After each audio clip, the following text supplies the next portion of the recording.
રાજકોટ જિલ્લાના ઉપલેટા તાલુકાના ધોરાજી બાયપાસ પાસે અકસ્માત સર્જાયો હતો. આ અકસ્માતમાં એક કાર ચાલકે ટ્રિપલ સવાર એવા બાઇક ચાલકને અડફેટમાં લેતા બાઇક પર સવાર 3 વ્યક્તિઓ ઇજાગ્રસ્ત થયા હતા. શહેરના જૂના પોરબંદર રોડ પાસે ભીમનગરમાં રહેતા અને લાદી ફિટિંગનું મજૂરી કામ કરતા કાંતિભાઈ ઉર્ફે કનુભાઈ આંબાભાઈ મણવર ઉંમર વર્ષ 50 તથા પુત્રી દીક્ષિતા 16 અને પત્ની ઉંમર વર્ષ 48 આ ત્રણેય સાથે સ્કોલરશીપની ધોરાજીની પરીક્ષા આપી પરત આવતા હતા. તે સમયે ઉપલેટા પાસે અકસ્માત સર્જાયો હતો, જેમાં દીક્ષિતાને જમણા પગમાં 2 જગ્યાએ ફ્રેક્ચર થયેલા છે, જ્યારે તેના પિતા કનુભાઈને 1 ફ્રેક્ચર થયેલું છે.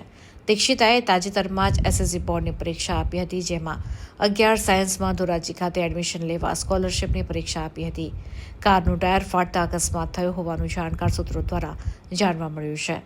કાર ચાલક અકસ્માત સર્જી જે ડુમિયાણી ટોલ પ્લાઝા પાસે આવેલ ભોલે હોટલ ખાતે કાર પાર્ક કરી ફરાર થઈ ગયો હતો.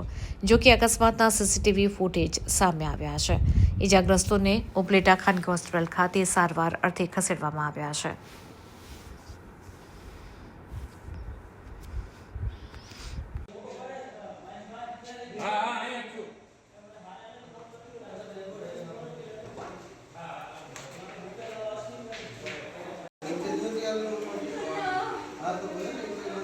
Ah,